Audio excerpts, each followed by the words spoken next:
People think economic collapses are emotional events, panic, fear, bubbles popping. But real financial breakdowns don't start with panic. They start with math. They start when a system builds more wealth on credit than it does on productivity. When markets stop rewarding value creation and start rewarding leverage. And when investors mistake inflated asset prices for genuine prosperity. In this episode, we're decoding the silent force that now drives modern economies. Not innovation, not growth, but debt-powered wealth illusions.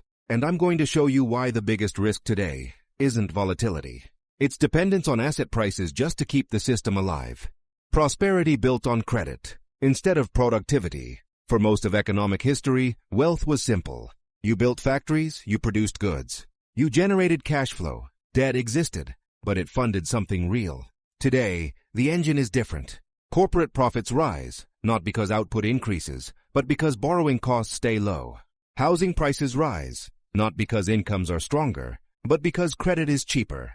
Stock valuations rise, not because businesses scale, but because liquidity fuels multiples. And here's the uncomfortable truth. When an economy grows faster through credit expansion than through productivity expansion, you're not building wealth.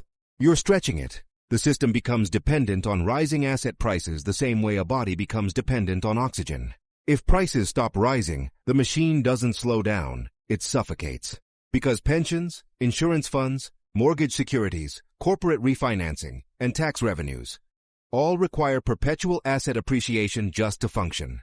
That isn't stability, that's leverage, disguised as prosperity. The wealth mirage. When debt flows into asset markets, it creates something incredibly deceptive. The feeling of wealth. Homes are worth more, portfolios look bigger, net worth charts curve upward, but balance sheets don't tell you where the gains came from. Were they earned through productivity or created through leverage? Most households never ask that question. They borrow against inflated assets. Corporations refinance instead of deleveraging. Governments roll liabilities forward. The system reinforces itself. Higher valuations justify more borrowing. More borrowing fuels higher valuations. It feels sustainable. Because nobody experiences pain while liquidity is abundant. But that illusion hides the real fragility.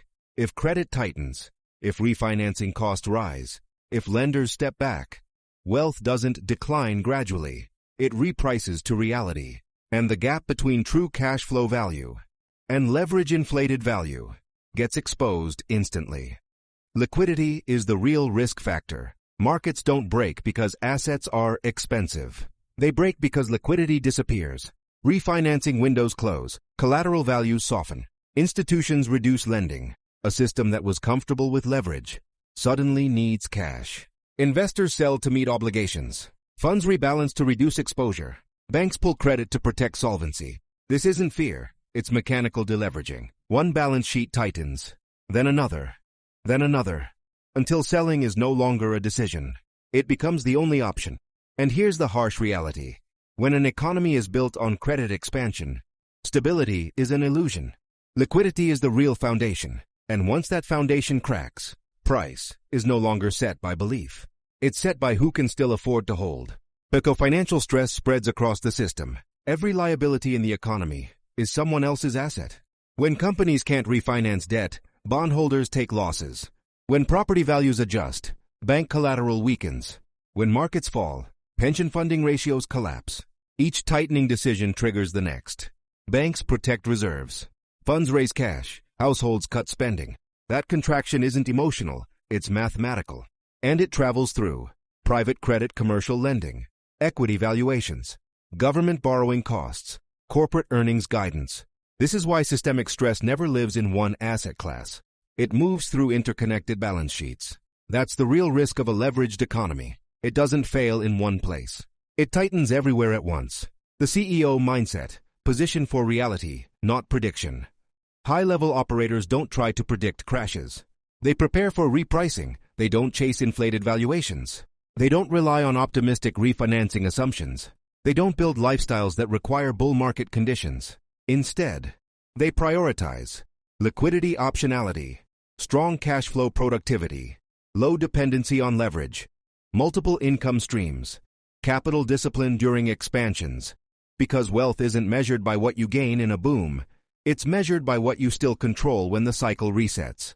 The goal isn't to fear volatility. The goal is to design a financial life that doesn't collapse when liquidity tightens. That is resilience. That is leverage discipline. That is the economy. Decoded. If you found this breakdown valuable, don't just scroll past it. This channel exists to teach Tier 1 thinkers how to see through financial illusions and think like operators, not spectators. Like the video, subscribe to Economy Decode, and keep your mindset sharper than the market.